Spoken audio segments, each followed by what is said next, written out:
All right, so hey everybody. Going to a little bit more about who I am in a future slide, but yeah. So I wanted to introduce the topic of today's talk, which is growing your business with acquisitions. So when I was speaking with the Ezoic team about potential topics for the call, um, there was kind of two angles we could go down. One was growing your business with acquisitions, which is obviously the one we chose, and the other was more general about just buying websites in general. And as far as I understand it, the Pubtelligence audience is very mixed. There's people with large audiences, people that work for public companies, and then there's people more like me, kind of the solopreneur, blogger, extraordinaire type. And so as we go through, I'm mostly going to be focusing on kind of like how you can grow your main business with acquisitions. But we're also going to talk about things that would be useful just if you are interested in buying a website as a side thing, or just something that could be unrelated to your main business, but still is going to grow your overall like online presence.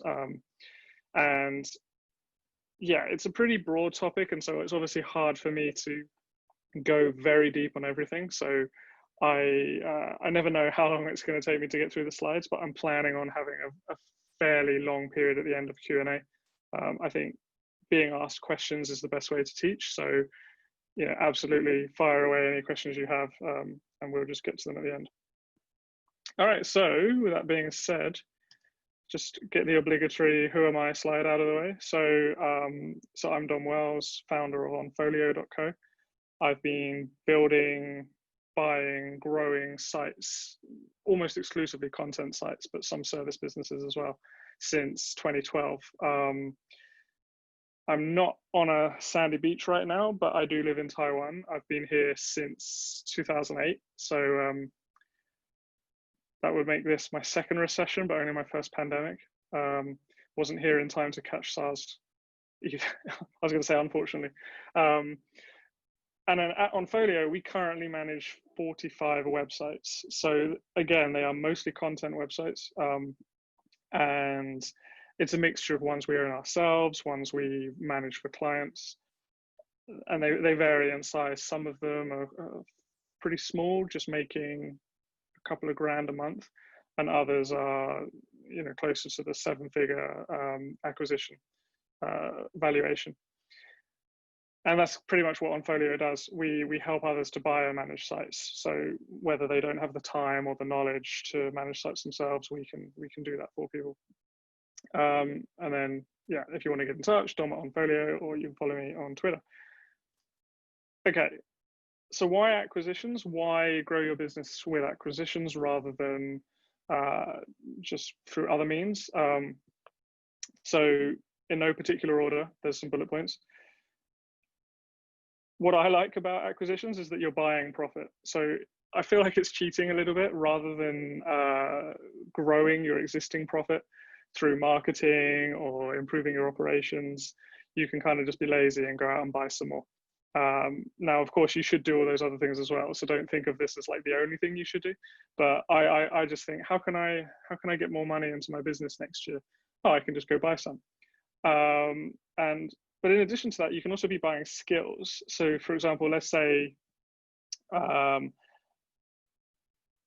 trying to think of an example from my business. So I have a lot of content websites, and maybe I think to myself, you know what, this particular website would do really well with a physical product or with an FBA product. And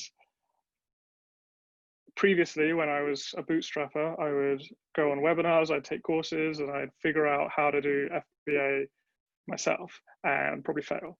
And so instead, now I might look at it as, can I buy an existing FBA brand and see if the seller or their team wants to stay on? Or can I buy a team? Maybe there's an FBA agency that's for sale. And so then that's the next bullet point, buying a team. So buying a team, the reason I put it as a separate bullet point is because you can buy a team for two reasons. One is the previous bullet point, which is buying skills.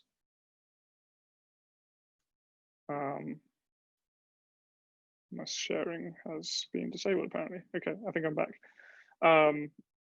Yeah, one is buying skills, and the other is, it's more like buying bandwidth. So you're buying a team because you don't have the bandwidth. So for example, one thing a lot of people like to do is maybe they want to buy a marketing agency just to help market their business, and then turn kind of a cost center into a profit center.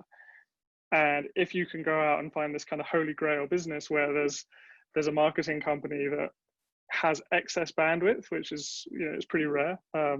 But let's say they've got excess bandwidth, so you can buy that business. You're going to get all of its existing profit, but then you can use the team's excess bandwidth to do your own marketing, and suddenly your marketing expenses are reduced or even completely eliminated. Now, I say it's a holy grail because I think most marketing businesses, usually the team are paid for the work they do. So if you add more work for them, then you just add more expenses, but not always. Okay, so this other bullet point, ROI 25 to 40%. That's probably the one that caught your eye the most. And that's, ROI is never guaranteed, especially with website acquisitions. But the paper in theory ROI is 25 to 40%, because websites, and I say websites interchangeably, generally I mean online businesses, they are priced at around 2.5 to 4 times annual net profit. Sometimes you'll pay higher if it's maybe you've got a lot of recurring revenue like a SaaS business, or if it's accelerating or it just has a lot of upside, you might pay higher, or you might pay lower if it's a service business. So simply put, if you bought a business at 2.5, and you didn't grow it and you just maintained its profit for the next year, then you've got yourself 40% ROI. So a lot of people invest in businesses, again, whether it's a separate thing just because it's a good investment, or whether because they want to use it to grow their existing business. Sometimes it's like, well, yeah, I mean, where else can I get 40% ROI? So that's one way to approach it. Another is bolt-on opportunities, and I've got another slide that goes into more details on that. But essentially, if you've got a business and you want to buy a supplementary business to go with it, then that's what a lot of people do. Increased dominance. Again, I've got more slides on a lot of these bullet points, but the basic idea behind increasing dominance is, let's say you are ranking number 1 in Google and you buy the company that ranks number 2 and the company that ranks number 3. That's the basic idea. And similarly, you're buying traffic. So again, you could be a service business and you buy a content website which can send traffic to your business. Or it could be just diversification. Maybe you're all in on FBA, or you're all in on e-commerce, you're all in on affiliate, you're all in on something, and you think, I want to diversify a little bit. I want to make my income less reliant on one particular thing. I'm pretty savvy with online business, so maybe I'll buy another online business which is monetized a different way, or it generates traffic a different way. A lot of my websites rely on Google. So I once bought a Pinterest website because I was like, yay, it's not reliant on Google. Turns out Pinterest has its own algorithms. So that was a little bit of out of the hot pan and into the fire. But that's the basic idea. And again, diverting traffic. Really, this is similar to buying traffic. But the idea is you would buy a brand, buy a traffic asset like a website, a Facebook group, something like that, and just funnel the traffic over to your main brand. And another one is use excess bandwidth. I know there's many people I've spoken to who have their own team, and the team are not being fully utilized. They're all salaried, but maybe they have an extra 5 hours a week. And so buying a kind of, not necessarily like a hobby blog, but buying an additional website could be a great way to use that excess bandwidth rather than having them do more of the kind of same stuff that they're doing within the business. There's probably a few other reasons why we could do acquisitions as well, but these are the main ones that either I could think of or that people have kind of approached me about why they acquire. So what can you buy? Again, not an exhaustive list, but typically you can buy SaaS, you can buy a content website, You can buy a newsletter, and by newsletter, I generally mean something like The Hustle, where it just exists as a newsletter. It's not like a blog with an email list. Digital Marketer recently launched the scalable memo, I think. So it's literally just the landing page is a sign up page. You sign up, they send you a newsletter every week or every day or whatever. You can buy e-commerce business, you can buy drop shipping, whether that's drop shipping stuff from China, which is not great right now because when's it going to arrive, or just drop shipping from somewhere in the US. You can buy FBA businesses, you can buy a direct response business, you can buy forums if you really want to. You can buy Facebook groups. Actually, you can buy loads of groups. You can buy LinkedIn groups, you can buy meetup groups. One thing to say though is you're not buying the group because Facebook owns the group, but you can buy control of the group. So you can basically pay someone to say, hey, can you make me an admin in your group, and I'll take over control of it. And same with LinkedIn and so on. You're not actually buying ownership of the group because it belongs to the platform. Okay.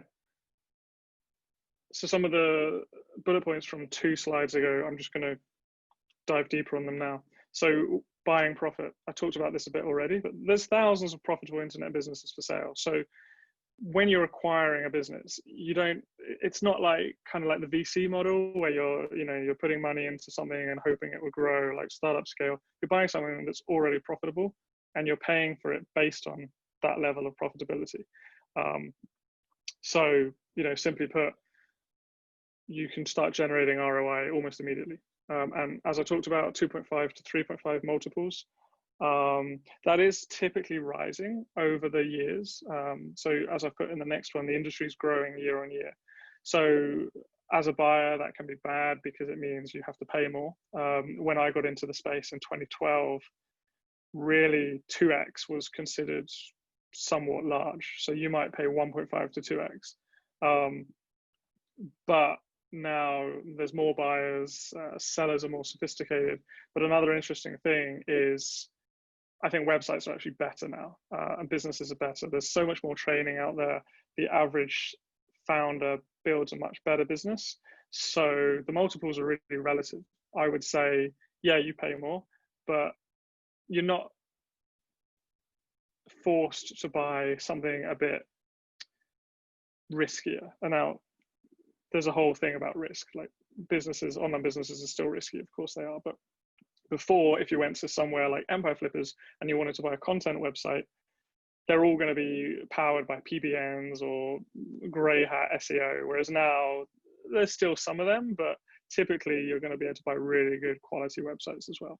So the industry growing year on year is definitely a positive for me. Okay, so some more ideas. Let's say you want to buy a team. Maybe you want to expand your business, and maybe you want to launch a SaaS of your business. So what you could do is just buy a dev team. So what I mean is you buy a business that comes with a dev team. So it could be another SaaS, and maybe the developer and the dev team of that SaaS have excess bandwidth, and you're like, okay, well, I'm going to buy the SaaS business because I think it's awesome, and then I'm going to use the team in my other business as well. And then again, we talked about bullet point number 1, marketing division. Maybe you want to buy a fulfillment center. So again, maybe you are doing a ton of free plus shipping offers or FBA or something like that, and you think, well, one of my biggest costs is actually printing or shipping. Why don't I see if one of those businesses is for sale? It depends. There's a little bit of, you can go too far outside your wheelhouse and buy a business that you have no idea how to operate, which we're going to get into later. So I'm not saying you should absolutely go out and buy that. I'm just trying to get some ideas going around.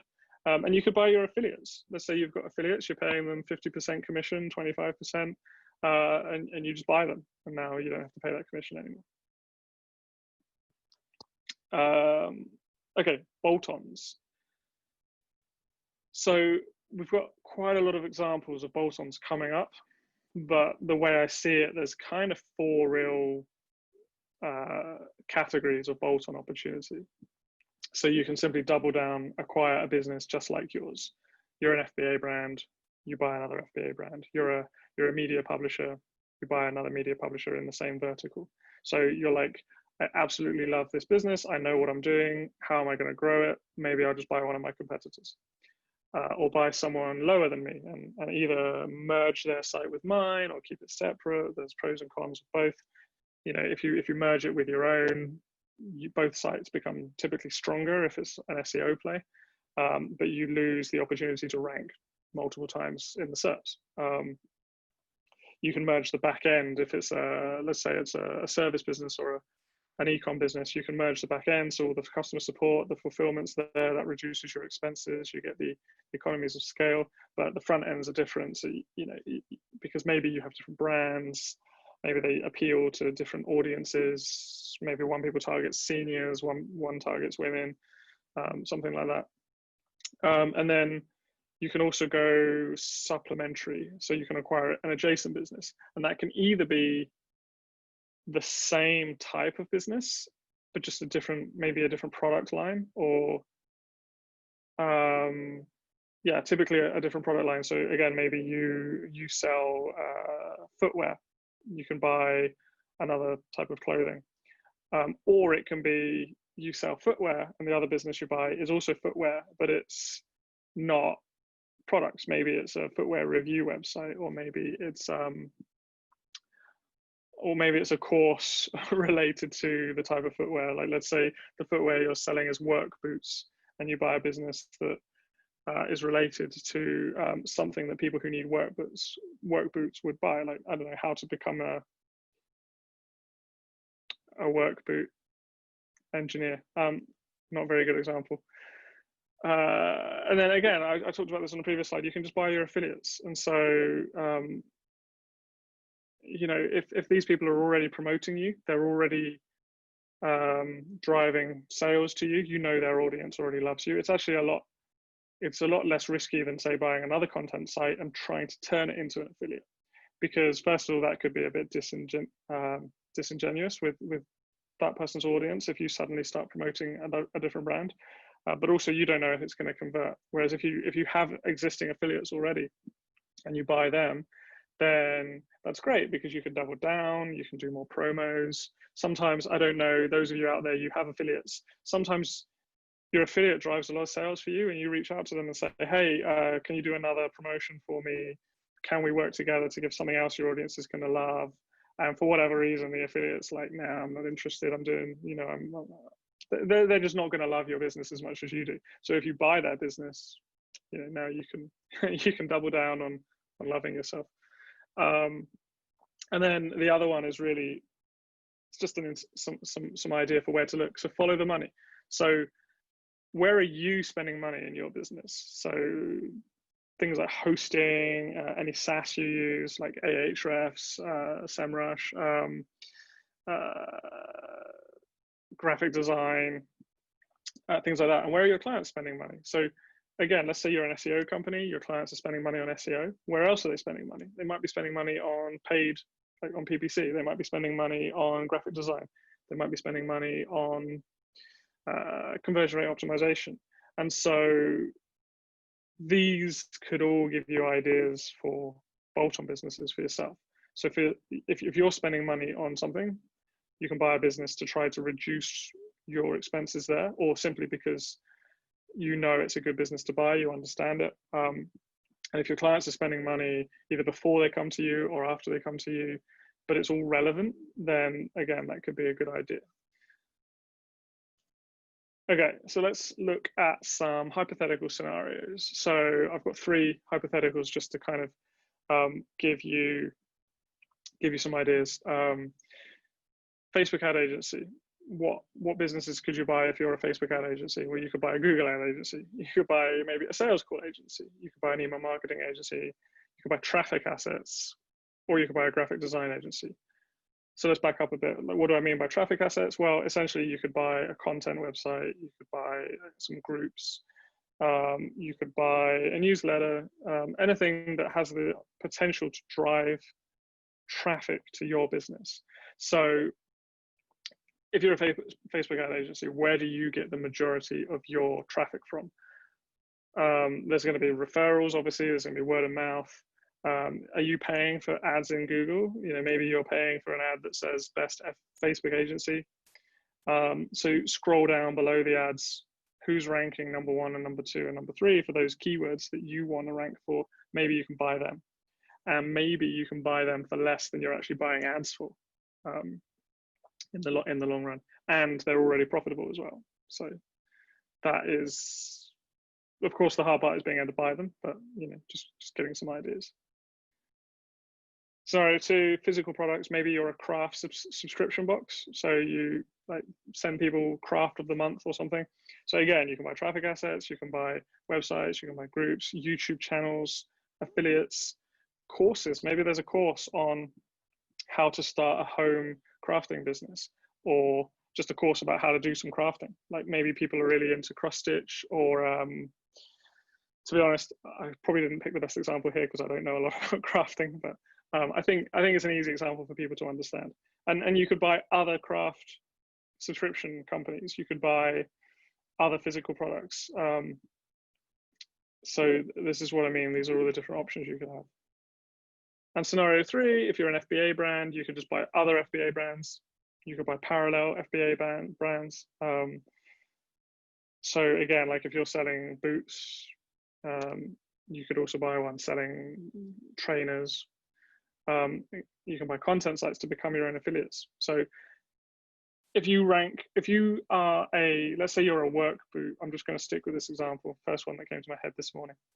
You sell work boots, and then you go to Google and you type like best work boots. There's going to be a ton of websites sending traffic to various different Amazon products. And so you could buy them and put yourself as number 1 or number 2. And obviously you want to do it in an authentic way. Don't be like, hey, these guys who are totally unrelated to us are the best. You want to be honest and say, we own a work boots brand. We obviously think we're the best. Here are some other people who are good too. And that's perfectly okay, as long as you're not like being sneaky and lying about yourself. And again, groups. So that's something else you could buy. Anything that has potential to send traffic to your business. Okay, next slide. So again, we talked about your ability to increase dominance. So I've actually done this before. I kind of discovered this strategy. Didn't invent it. I'm sure loads of people were doing it before me, but I stumbled across it. In a previous business, I wanted to rank for something like done for you affiliate website. And so I wrote a post on my own website and I ranked somewhere in the top 3, number 1, number 2, number 3, something like that. And I was like, that's cool. But it wasn't a keyword that gets a ton of search volume. It's a few hundred searches a month. But then I guest posted for a friend about where to buy done for you affiliate websites. And my guest post on his site ranked just below the post on my own site. And I thought, well, that's interesting. Now I rank twice on page 1. So then there was another business that also ranked for that, and the guy wanted to sell it. So I bought it and I thought, now I rank number 3 and number 2 and number 5 or something like that. And then I wrote another guest post on another site. And so pretty much I had 4 of the top 10 Google search results. And I realized, wow, that's really powerful. So you can do that just by acquiring your competitors, or even acquiring other sites that maybe don't rank for those keywords, but they have high domain authority or just high Google trust. If there's any Google employees watching being like, domain authority is not a thing. We know it's not, but we just use it. Maybe you want to squeeze out competitors because let's say there's 3 or 4 brands out there who do what you do. If you own 3 of them, suddenly you can dominate the 4th one, and maybe you can discourage others from entering the space. Add channels. So by that I meant different traffic channels. So you might be crushing it with Facebook ads, but you want to get more search traffic, so you can go out and buy someone who has the search traffic you want. And you can also control sentiment. So this one, it's kind of hard to tangibly define it, but let's say you're in a space where lots of people talk about all the different brands in the space, and you want to just be able to direct the conversations to talk about your brand more in a positive light. And so I'm trying to word this in a way where what I don't want to encourage people to do is just go out, buy a bunch of websites, and then just lie and say their brand's amazing. Like, you have to have a good brand for this to work. But if you do, and there's, let's say you have, let's say you have a marketing company, and then there's loads of blogs where people are like, what are the top 10 marketing companies? Now, your company might be amazing, but you don't appear on the top 10 list because there's thousands of marketing companies, and for whatever reason, these other people didn't include you. So if you buy those businesses, then you can just include yourself on the list. So that's what I mean. I'm not encouraging you to lie or trick people or anything, but just increase the awareness of yourself. Now, you can also just contact those blogs and say, hey, can you put me on the list? So like, you don't have to buy them, but if you bear in mind they're already profitable and you're buying based on that profit, then being able to control the sentiment is upside. It's kind of free because you're getting the profit as well. All right, so diverting traffic. I wanted to start with the bullet points, but the graphics I've put really capture the eye. So essentially, what I'm saying is, let's say, okay, let's use the FBA example again. And so there's all these websites that are sending traffic to all these other FBA brands, and you can just take over those websites and send traffic to your own brand. And it's not really about trying to steal traffic from competitors or trying to like manipulate things that way. It's more about these sites are linking to random other brands. You can just make them link to yours instead. So it just makes sense. So what can you buy? You can buy an email list. Obviously, a business with an email list is really what I was referring to. You can buy referral traffic, which is kind of what the graphic represents. Maybe there's a website that has a bunch of listicles and you just include yourself on the listicle. You don't even have to put yourself number one, but if you think you're only the second best at what you do, maybe you should go out and buy the guy that's number one. And reviews. So this could be writing reviews on other blogs, or it can be people have already reviewed you and you just want to make sure they're sending more traffic to you, or you buy a blog in your space and write a review of yourself on it. Again, you got to be honest about that. There's a lot of people that probably own multiple sites where they review themselves in a positive light, but they're not upfront that they own it. And first of all, pretty sure there's legal issues with that, but also it's just, just be authentic. Just say like, hey, I actually own a marketing company. So I'm going to include myself on this list of best marketing companies, but I'm letting you know about it. And here's why I think I'm the best, or here's why I think you should consider me. But while I'm here are some other brands you should check out who are also doing great stuff. And then you also have the ability to leverage that to build relationships with some of those other marketing companies. Okay, and then this slide, I put, if you just want diversification, you're not thinking about a bolt-on, you just think, hey, I just want to buy an online business to diversify. Then you've got so many options, and it's really beyond the scope of this presentation, but you could buy anything. Just buy anything that you think you'll do well at. There are some considerations that I've put later on in the presentation though, so bear that in mind. All right, so how do you buy? Again, kind of beyond the scope of this, but I can point you in the right direction. You can, there's bizbuysell.com, Empire Flippers, F International, Quiet Light Brokerage, Flipper, Exchange Marketplace, that's for Shopify. I've dealt with all of these except actually BizBuySell, but I put them at the top because they're probably the most well-known and they've got such a wide variety of businesses. Whereas Empire Flippers, FE, Quiet Light, they typically have SaaS, content businesses, dropshipping, e-com, and things like Amazon FBA and Amazon merch. Flipper, little bit of a needle in a haystack because there's a lot of garbage on there, but there's also some really good businesses and it's worth paying attention.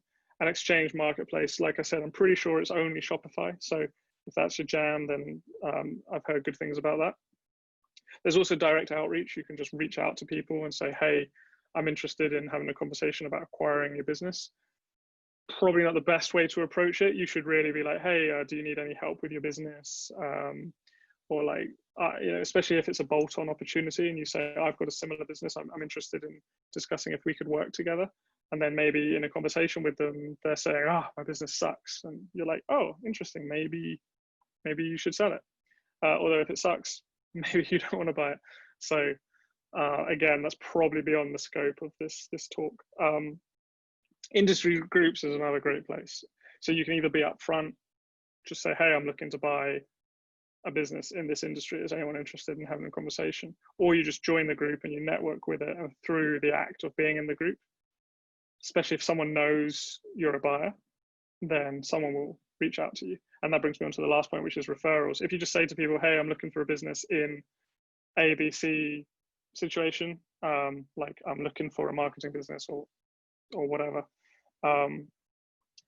over time, people will either come to you directly, or they'll bring someone who they'll say, hey, I heard you're a buyer.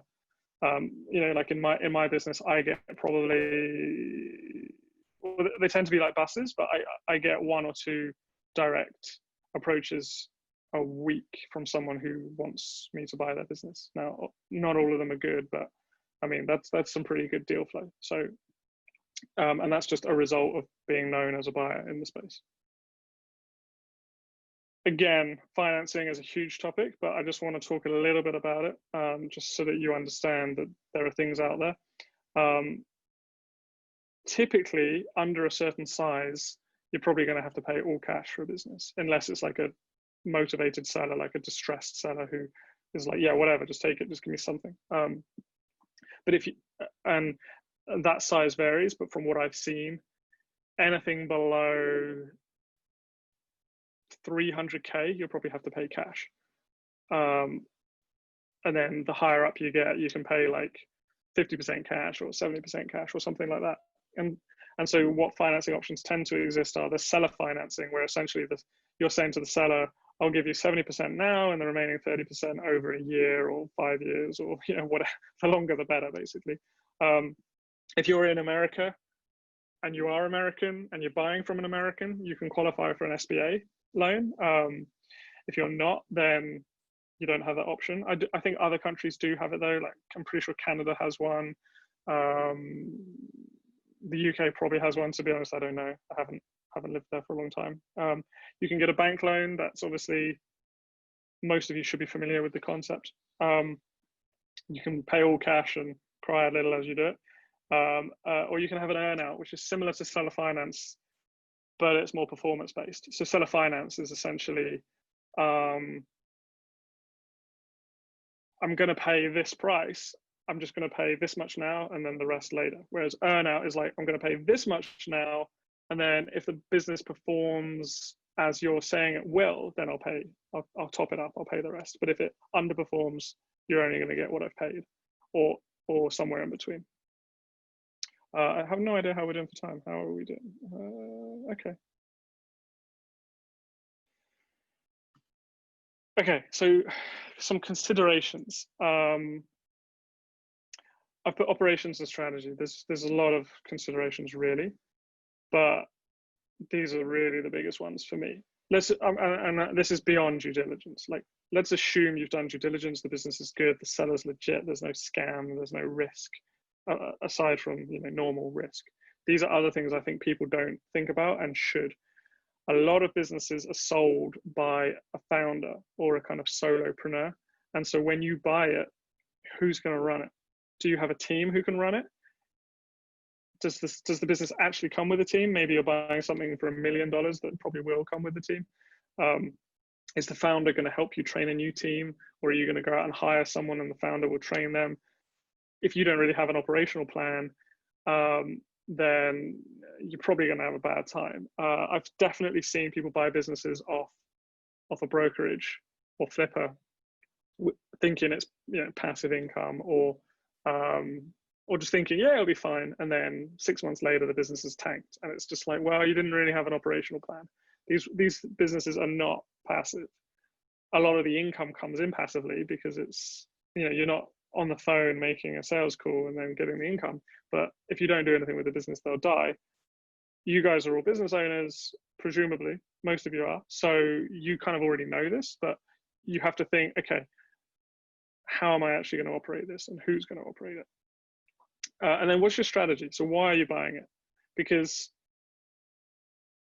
some strategies you can absolutely know for sure they're going to work before you buy it. Other strategies you have no idea. And so what I like to do is think, am I buying this business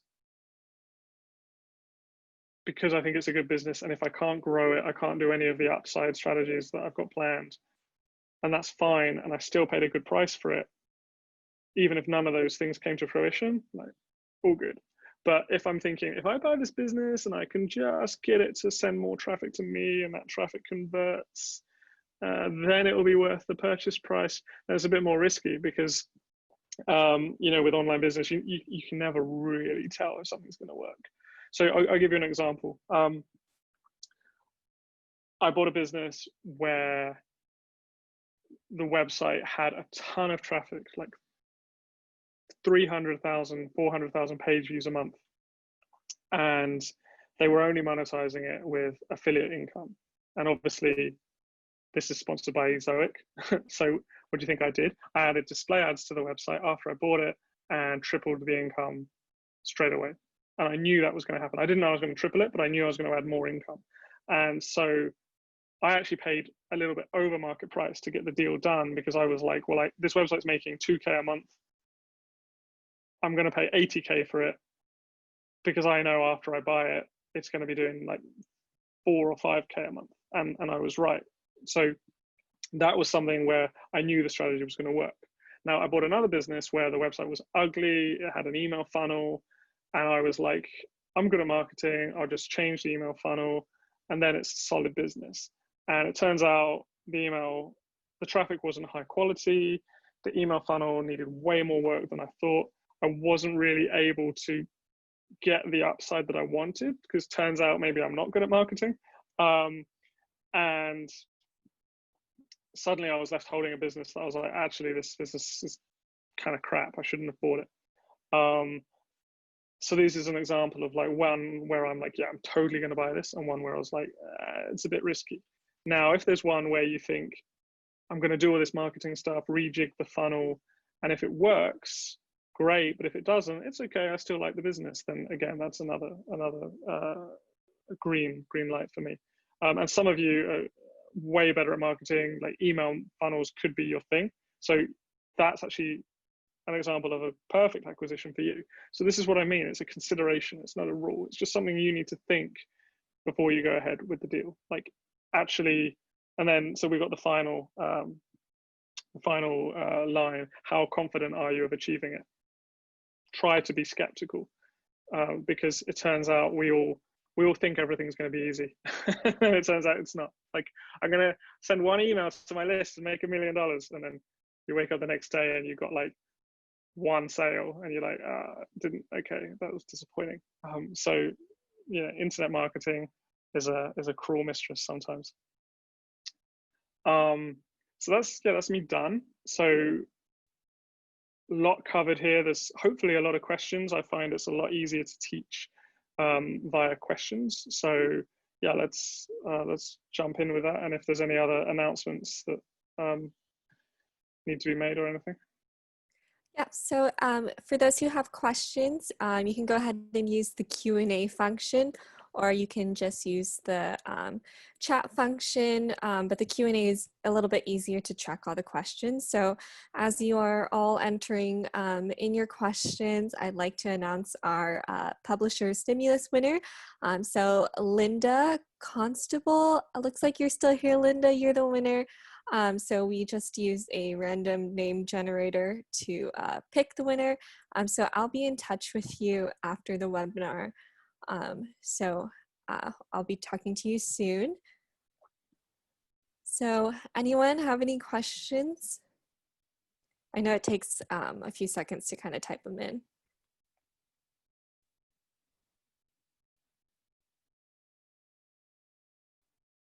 Are we all awake?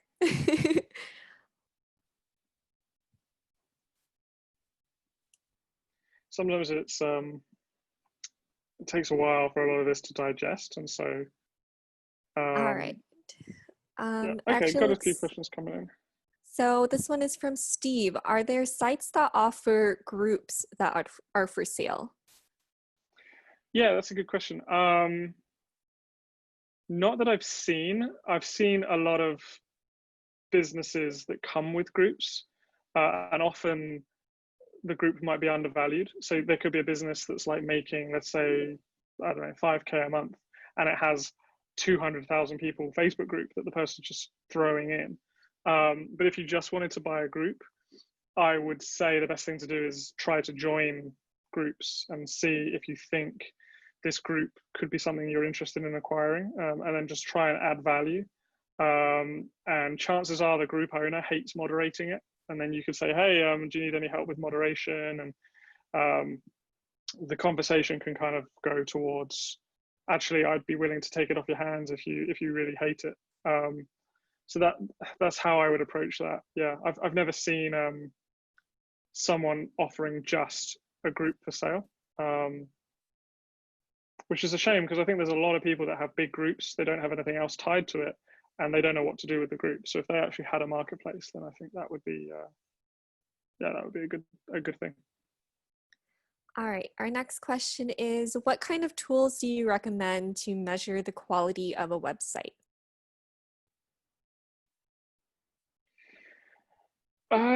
It depends. I typically am looking at websites with a large amount of SEO traffic. So I use things like Ahrefs, SEMrush. I'm going to be diplomatic and say I don't think necessarily one is better than the other. It just depends which one you're more familiar with. So I've used SEMrush and Ahrefs, and I'm using them to look at the strength of the backlink profile. I'm also trying to uncover any sketchy backlinks that I think, like, okay, that's going to be a manual penalty later. Also, you're going to look at things like Google Analytics to see what the traffic quality is like. So obviously the seller would add you to Google Analytics. Search Console is also important. I think a lot of people forget to look at that. What else? Yeah, like if they have an email list, an email is a big factor, then you're going to want to look at what's the open rate like. If they sell a product, what are the refunds like? And then if they do a service, where you're going to want to Google reviews and see what other people are saying. And you have to be a little bit careful with that, because there's always going to be haters leaving reviews that are unfair.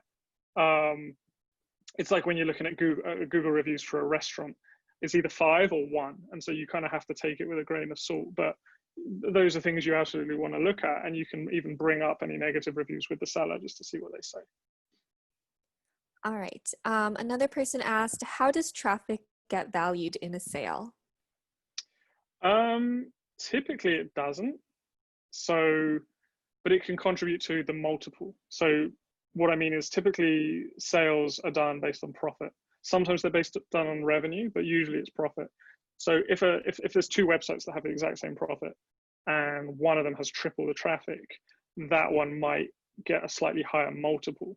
But usually the traffic itself isn't valued, which could be a great opportunity if there's a website that gets, and Flipper's a great place for this, because Flipper tends to have less savvy sellers.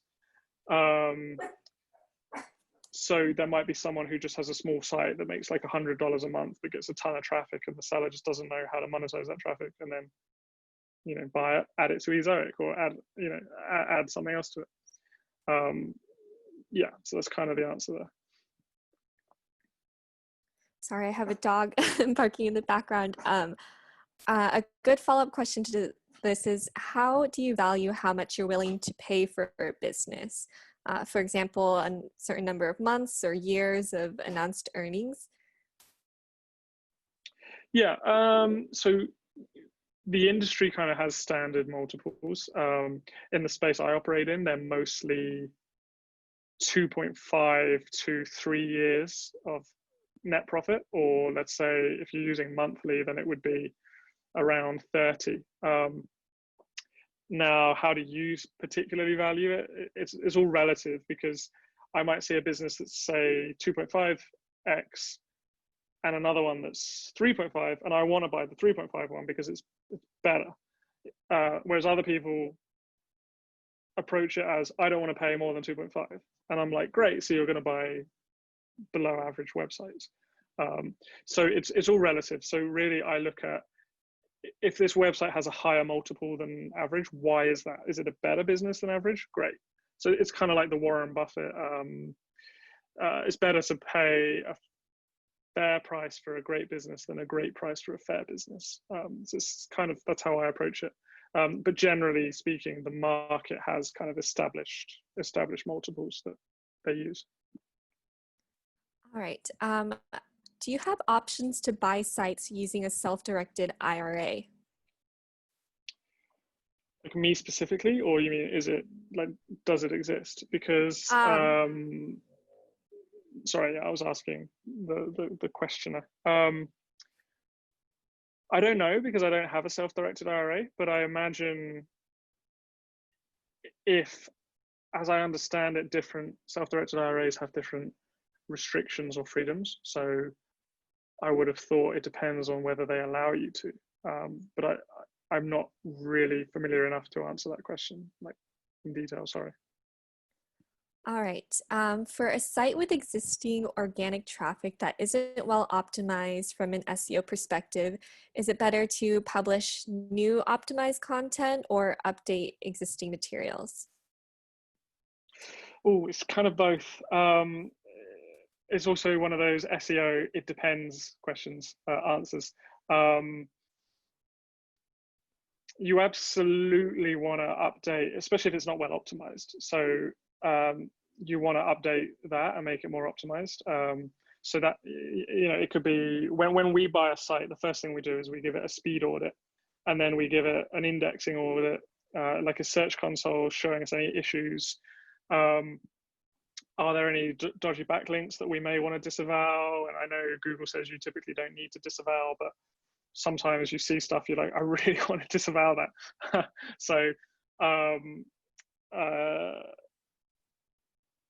yeah, and then we'll look at existing articles, and sometimes, yeah, you might want to optimize, but at the same time, you will probably want to add new content if there's opportunity. Like, why would you not want to add new content if it's a good opportunity?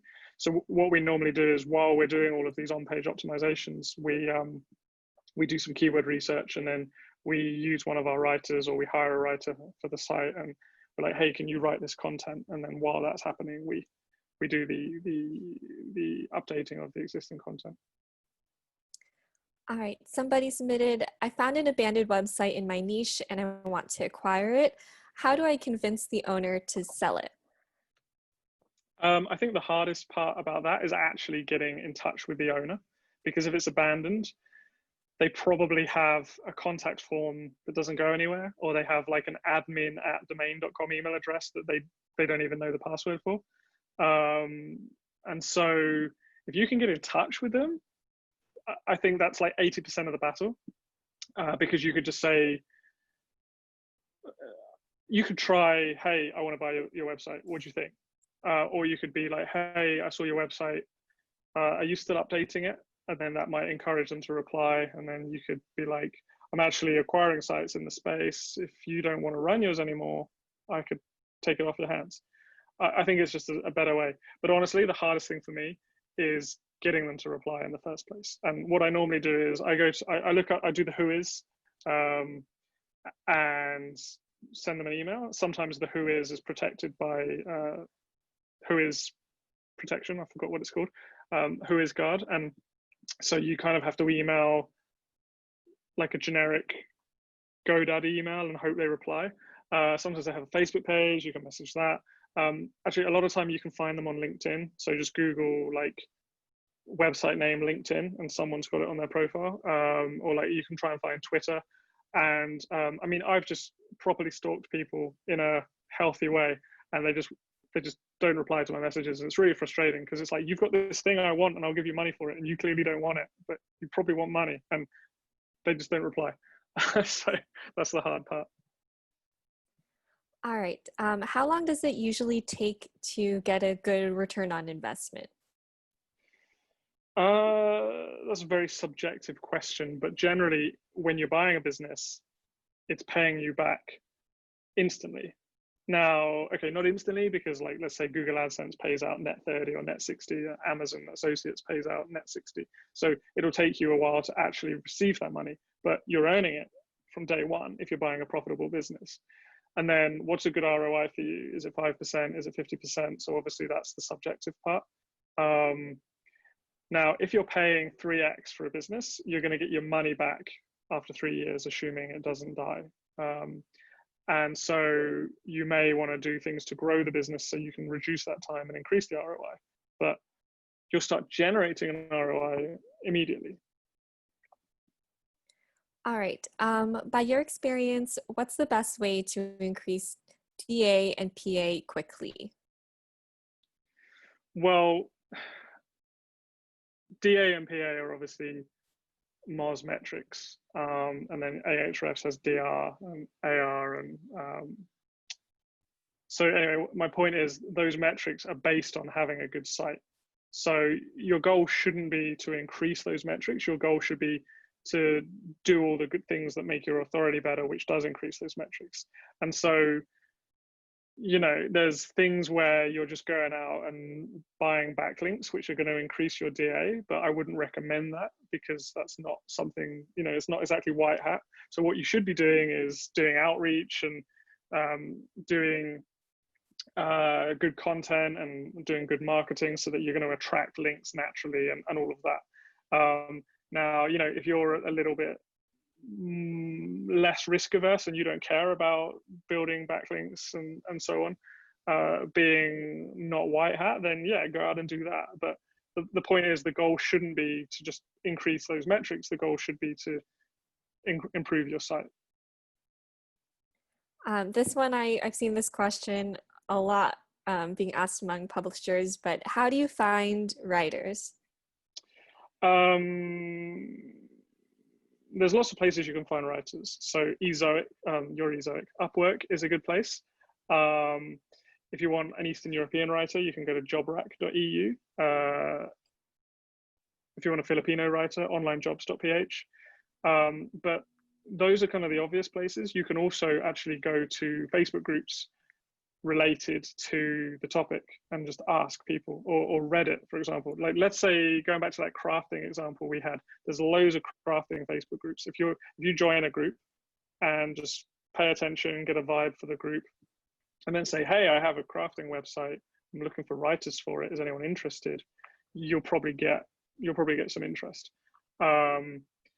And then once you have writers, referrals from writers is actually a really good untapped resource. Writers tend to recommend good writers to you. And if you're already paying them, they're not going to recommend someone who's garbage. They're going to recommend someone that they think they can vouch for. So yeah, you should be able to find someone there. You can also, if you have an email list, you can actually email your audience and say, hey, does anyone want to write for this blog? And then what you're doing is hiring a fan who already understands the voice of the blog as well. So that's another great resource if it's available to you. I really like that strategy. I actually haven't heard that one before, so that's a good one. We've got another question. What is a good strategy to consolidate if you want to acquire multiple websites in the same niche? Yeah, because if you're going to use like a marketplace or something, you don't necessarily you have to wait for those businesses to come on the marketplace. So that is one option, but I'm not sure there's a go-to strategy. There's just different things that could work. So the best thing to do is network in that niche, become friends with the other blog owners. And then if you feel the conversation is right, you can say, I'm actually interested in buying a few more sites in this space. Do you know anyone in the space that's selling? And they might say, well, how much are you buying for? Or they might say, yeah, Dave's selling or Sally's selling. You know, and then once you've bought a few, people will come to you and they'll say, hey, I heard you're consolidating sites in the space. And they'll come to you for a few reasons. One is they think, okay, this person's a serious buyer. I've got a good exit opportunity here. Maybe that person's going to pay more, so I'm going to go to them. The other is they're scared because you're buying everyone up and they're like, oh, I'm going to get squeezed out. I better sell now before you eliminate me. So yeah, really networking is the best way. Now, you could just spam contact forms and say, hey, I want to buy your website. And that's the easiest, but it's probably going to have the least success. So I would go about it that way. Just be upfront, like, hey, I'm buying sites in the space. Do you know anyone that's interested? All right, we've got a couple more minutes and just our last couple of questions. How would you recommend we list and sell our own websites? Are there any best practices or common scams we should be aware of? Yeah, okay, there's quite a lot there. I'll skip the kind of exit planning type answer, because I think the best thing you should do is make sure you have a sellable business and you've done the most you can to leverage your business in advance so that you can sell it for more, because that's a whole other thing. But let's say you've got a business, it's great, and you're ready to sell it, then there's a few options. There's brokerages like FE International, Empire Flippers, Quiet Light. Typically, brokers are going to charge you 10 to 15% depending on the price, which is quite high. But at the same time, I feel like it's justified. So like if you want to sell $1 million website, you're going to have to give them like 100 to 150K, which is a lot. But at the same time, how many people do you know with $1 million looking to buy a website? So it's kind of like, well, they made the market, so they deserve the fee.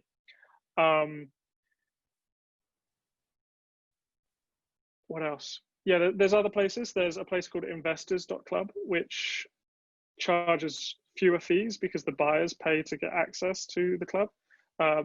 So you can check that out, but you'll probably find there's fewer buyers because fewer people are willing to pay for membership. And again, you could also approach someone who's a known buyer in the space, particularly if it's someone doing the other question about someone trying to consolidate. Now, in terms of scams, if you use something like escrow.com or another escrow service, you're going to be protected. You're not going to lose the asset. And again, that's like a large topic, but essentially if you use like a lawyer, you use an escrow service, you're not going to like lose your website and the person runs off without paying. If it's a small, let's say you're selling for something for 10K and you don't want to pay a lawyer and maybe you don't want to use escrow, well, you should always use escrow. But if you don't want to use a lawyer, then just use escrow, because what escrow does is the buyer sends the money to escrow, then you send the website to the buyer. And so as long as you can prove you've sent the website to the buyer, escrow will release the money to you. And then you just don't send it till escrow say, we've got the money, you need to send stuff. And as a buyer, it's the same way. Just go through escrow. If you can prove that you've sent the money, if they never deliver the site, escrow will give you back your money. And that's kind of how that works. All right, our last question is, hey Dom, thanks for the presentation. By the way, do you surf? I have surfed, is my answer. I tend to get wet when I surf. Yeah, no, I didn't choose this ocean background because I'm a big surfer. But I have surfed like 5 or 6 times. So that's my answer. All right, Dom, I just want to thank you so much again for joining us. And I hope everybody has also enjoyed the session. But yep, that's all. I just want to thank everybody for coming again.